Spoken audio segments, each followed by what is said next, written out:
जुबैर साहब, थोड़ा सा ये समझा दें कि इस वक्त हम जो देख रहे हैं सिनेरियो, उसमें मौलाना फजलुर रहमान साहब भी ऐसे स्टेटमेंट्स दे रहे हैं जो कि बड़े हार्ट ब्रेकिंग है।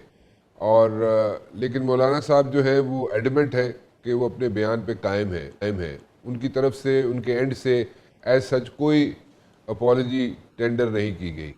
और इसके बावजूद कि जनाब सारी पार्टीज़ जो हैं उनको बार बार कह रही हैं जनाब कि तुसी अपॉलजी टेंडर करो, लेकिन वो मौलाना साहब जनाब बिल्कुल उधर से चुप का रोज़ा रखा हुआ है उन्होंने। इस किस्म की स्टेटमेंट्स देना क्या आपके ख्याल में ठीक है, मुनासिब है?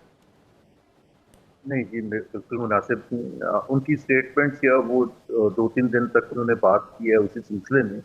एक एस्पेक्ट जिसका आप हवाला दे रहे हैं वो शहीदों के हवाले से, जी। तो मेरा ख्याल है कंडेम करना चाहिए। ये तो बहुत ही ज्यादती है, और ख़ास तौर पर अगर उन फैमिलीज़ के लिए जिनके बच्चे शहीद हुए हैं, का देखिए ना, एक यंग, कोई भी यंग हो या जो भी एजेड हो, वो अगर एक ऐसी पोजीशन में, चाहे पुलिस ऑफिसर हैं, चाहे फौजी हैं, हमारे पैरामिलिट्री फोर्सेस हैं, वो अगर उस सिचुएशन में हैं जहां दे नो कि ये इस किस्म का माहौल हो सकता है, और फिर भी वो तैयार हैं लड़ने के लिए पाकिस्तान के लिए, तो ये तो बहुत बड़ी बात है। और कुर्बानी अगर उनकी जान की हो, इससे ज्यादा तो कुर्बानी कोई हो नहीं सकती, और बहुत बड़ा सेक्रीफाइस है।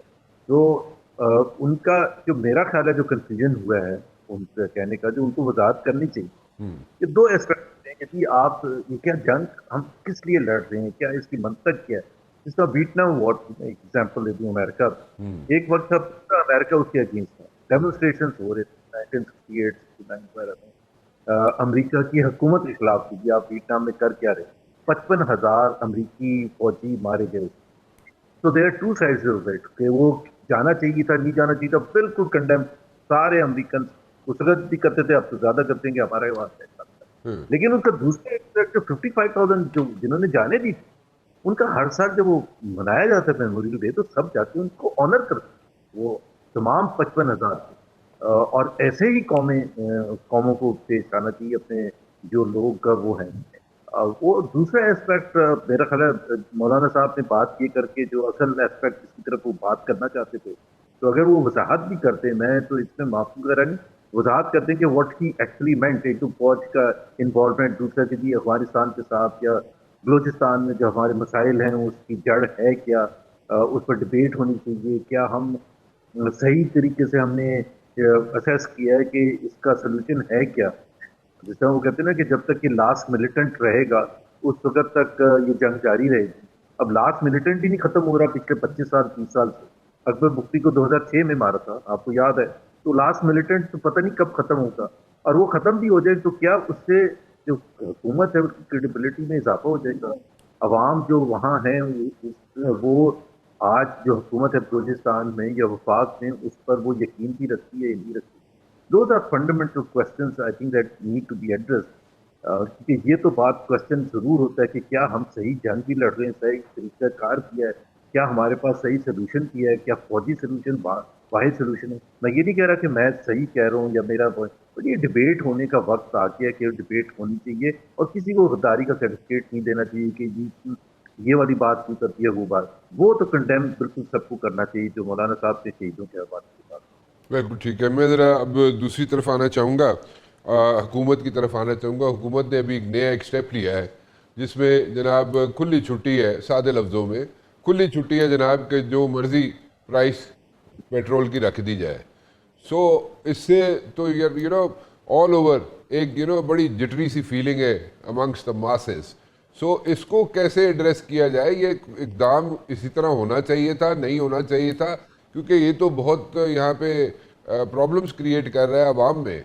सो ये स्टेप जो है, इससे ऐसे लगता है जैसे हुकूमत जो है उसने तो बिल्कुल खुला छोड़ दिया है सबको, जनाब ऑयल कंपनीज को, कि जनाब जिस दाढ़ी मर्जी जो दिल कर दिया करो। सो इसको कैसे लेंगे आप?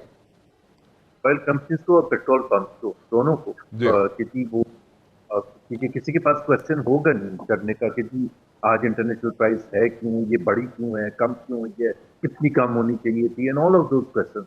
तो इसमें अगेन जो सबसे खराब चीज है ना, राणा साहब, वो ये है कि आपने कोई डिबेट नहीं की, आप एक किसी से कल जो प्रेस कॉन्फ्रेंस भी की थी तो गुजरा ने, पेट्रोलियम मिनिस्टर और अता तारड़ ने, तो आप उसमें देखिए वो रिकॉर्डेड थी।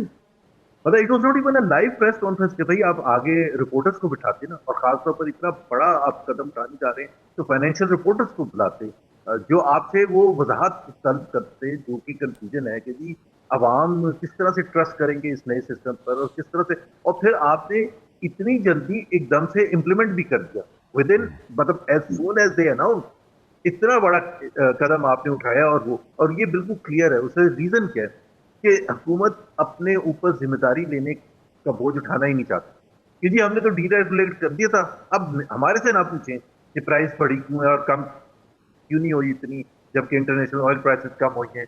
और फिर सबसे बड़ी बात यह कि अगर how will people plan their businesses, मतलब आप बसों का किराया आप कहते हैं कि जी इतना होना चाहिए, 20 रुपए या 40 रुपए किसी एक जगह जाने का, तो you have left it over to दो पीपल, चाहे वो रिक्शे वाले हैं, चाहे बसों वाले हैं, चाहे कोई और है, और हर एक अपने हिसाब से वो पेट्रोल की कीमत का लगा के, क्योंकि वो डे टू डे तो प्राइसिंग कोई कर ही नहीं सकता ना, डे टू डे कैसे प्राइसिंग कर सकता है, ये कह रहे हैं हर रोज के लेवल पर चेंज होगा, तो डे टू डे अगर वो चेंज करेगा तो अवाम, आप सोचिए ना, भुरका तो अवाम का निकलेगा। और फिर वो क्या किस तरह से इम्प्लीमेंट कर रहे हैं, अगर, और अगेन ऑयल मार्केटिंग कंपनीज है, ऑयल मार्केटिंग कंपनीज को अगर फायदा हो रहा है रोकने में, कि जी वो जिसको आप कहते हैं कि जखीरा अंदोजी करने में, तो वो करेंगे, और अगर उनको फायदा दूसरी तरफ हो रहा है तो वो करेंगे।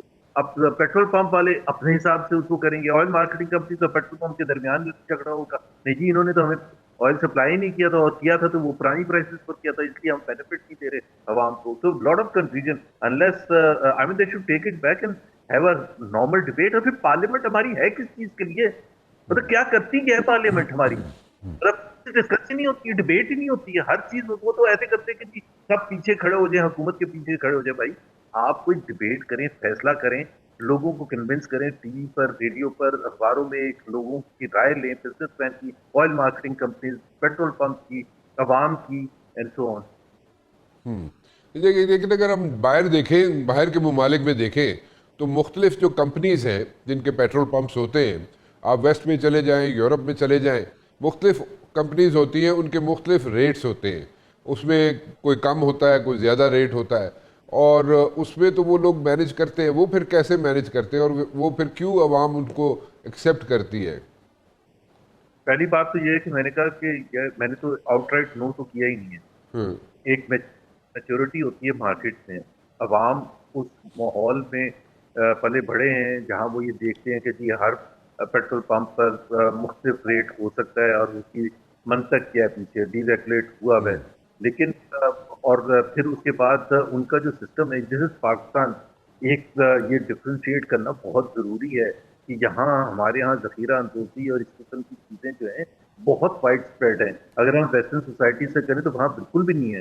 यहाँ तो किसी को मौका मिलता है तो वो चीनी का आपने देखा कि कितनी दफा क्राइसिस हुआ है, आटे का कितनी दफा क्राइसिस हुआ है, वो क्राइसिस क्यों हुए, और हुकूमत खुद कहती है कि जी वो हमने छापे मारे हैं, फिर हमने वहाँ इतने वो शुगर की सप्लाई वो लेके बैठे थे और रिलीज नहीं कर रहे थे ताकि शॉर्टेज हो, और फिर उसको इंक्रीज करें तो वो एक तो ये बेसिक डिफरेंस है, हमारी सोसाइटी इतनी ज्यादा मेच्योर नहीं है।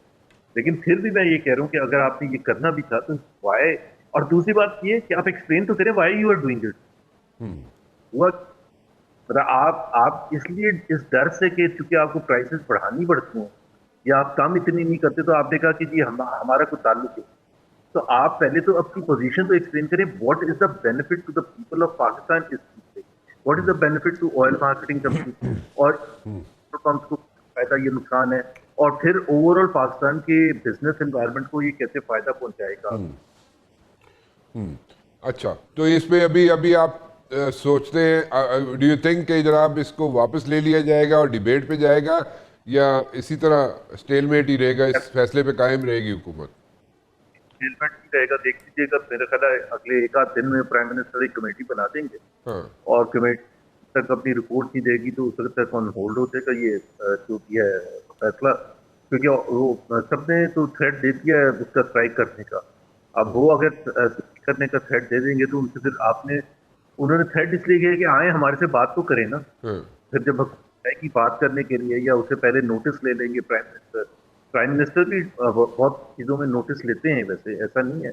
तो अगर वो नोटिस ले लेंगे और फिर उनका दूसरे जो हैं राना सुनाला टाइप जो हैं, जो पॉलिटिकल सेंस रखते हैं, कि जी इसका जो हर चीज़ को आप फाइनेंशियल या इकोनॉमिक सेंस में नहीं देखते, पॉलिटिकल सेंस में नहीं देखते, लोगों की दिलचस्पियाँ होंगी। आई एम श्योर वो रोज़मर्रा के जो नॉर्मल लोग हैं, वो फैसलाबाद में अगर छुट्टी मना रहे होंगे, उनको ज़रूर एहसास होगा कि ये बहुत जल्दबाजी में फैसला किया गया। अच्छा, चले, यू थिंक कि बाद ये फैसला जो है रिवर्स हो जाएगा, सो इसके आपको चांसेस नज़र आते हैं।